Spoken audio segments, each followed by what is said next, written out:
On August 26, 1191, a Crusader army led by Richard the Lionheart of England set out from the coastal city of Acre, heading south toward Jaffa.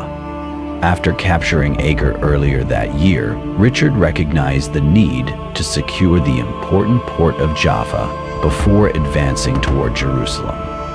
The port had been severely damaged by the Ayyubid forces under Saladin during the summer of 1190, and its strategic importance to the Crusaders could not be ignored.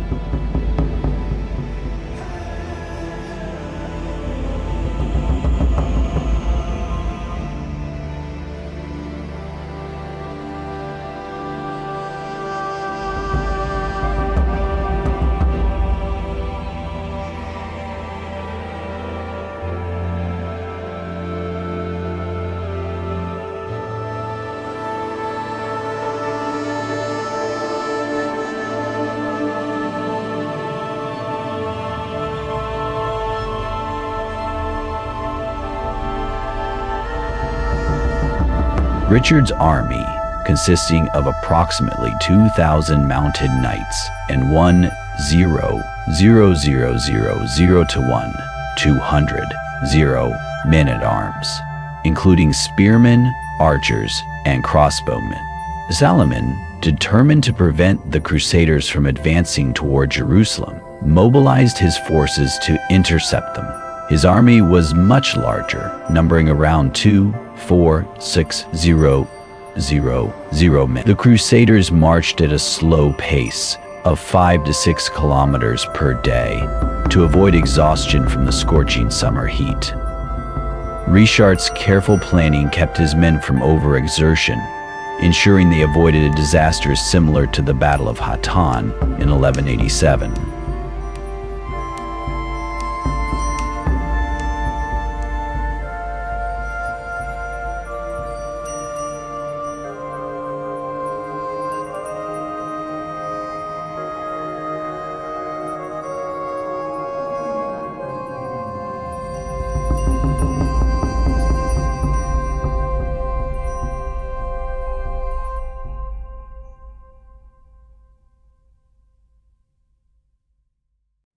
Richard's meticulous organization allowed his forces to march along the coastline, with the sea protecting the right flank.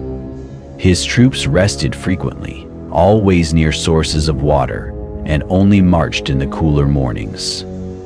Additionally, a fleet of supply ships followed the army, offering support and evacuating wounded soldiers when necessary. Richard wisely rotated his infantry to keep them fresh, while his disciplined leadership helped maintain order despite the constant harassment from Saladin's archers.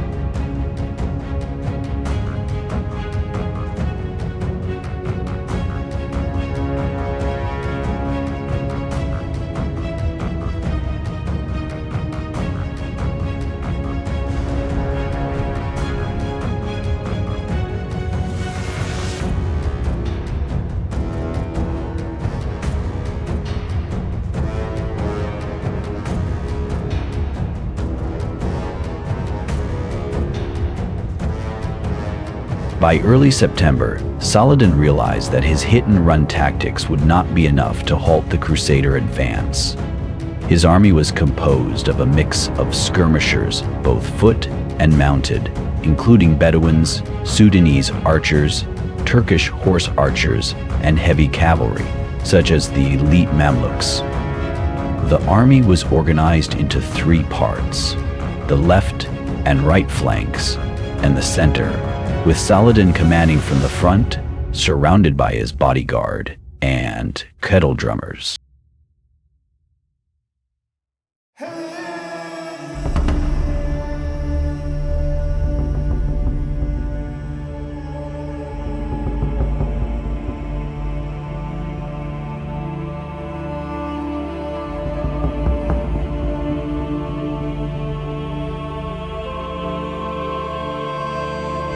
On the morning of September 7, as Richard's forces moved out of camp, scouts spotted Saladin's army nearby, indicating that a confrontation was imminent.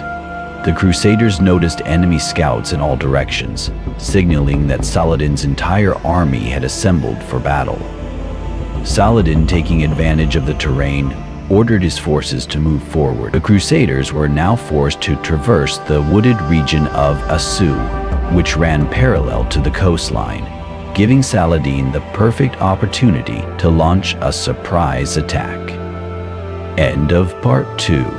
Recorded by Rowan Willis. Care Platform, Appalachian Climate versus Desert, Haitsewa.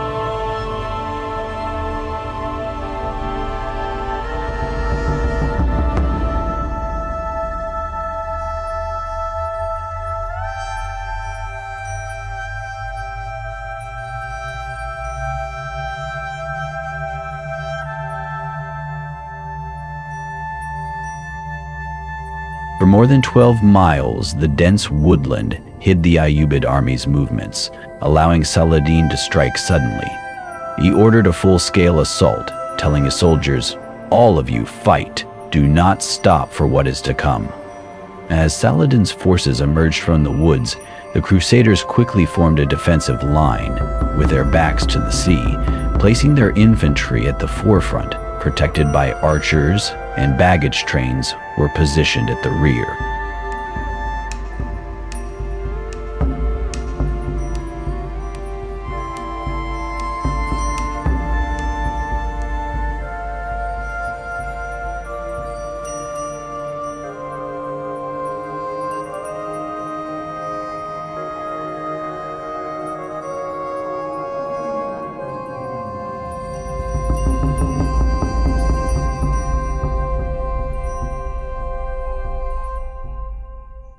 Saladin's forces began by launching volleys of arrows into the Crusader ranks, aiming to provoke them into charging.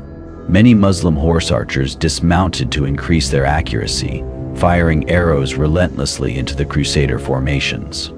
The Crusaders held their ground, maintaining their disciplined defense despite the continuous barrage. Richard refused to allow his knights to break formation and pursue the archers, knowing that it would leave his army vulnerable to a counterattack.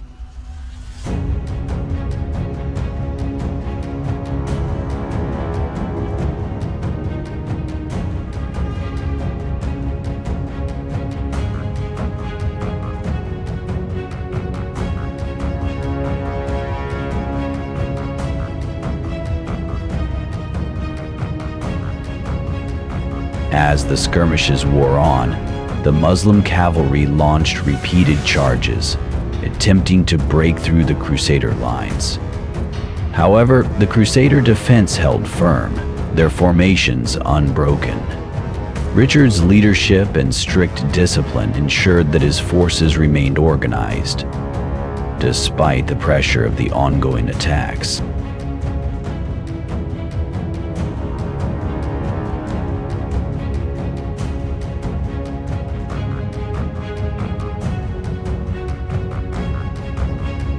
Out of nowhere, the Hospitaller Knights, positioned at the rear of the army, broke ranks and charged forward into the Ayyubid forces. It is unclear why they charged, but it is believed that they were provoked by the sight of their comrades being picked off by Muslim archers, and could no longer wait for a similar fate. The Hospitaller Knights, mounted and heavily armored, crashed into the Ayyubid lines with their lances and swords, causing chaos among the Muslim forces.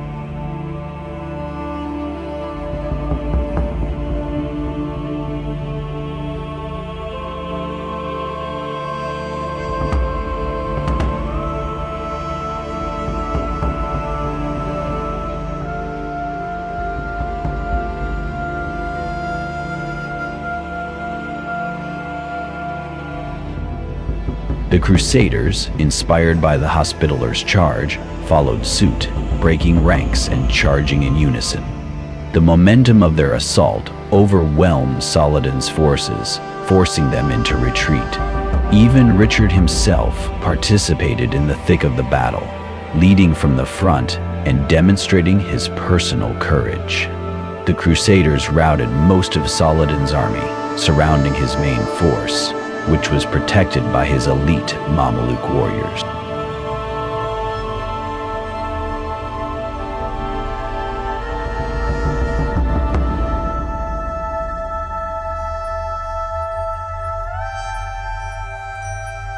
Realizing that his forces were outmatched, Saladin reluctantly ordered a retreat up the forested hillside of Arsuf. The Crusaders, exhausted from the morning's fighting, did not immediately pursue, but the momentum of the battle had decisively shifted. The Crusaders had inflicted heavy casualties on Saladin's forces, causing many of his soldiers to break ranks and flee the battlefield. Saladin managed to regroup and lead the remnants of his army to safety.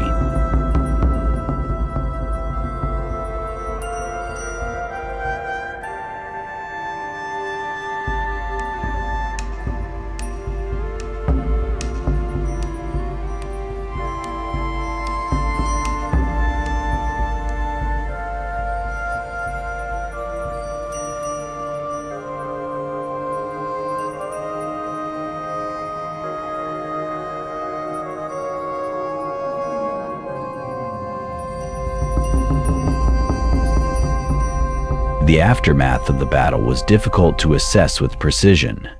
Christian chroniclers claim that Saladin's forces lost around 7,000 men, though the true number may have been lower.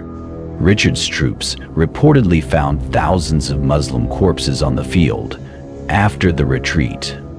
Crusader losses were estimated to be no more than 700 men.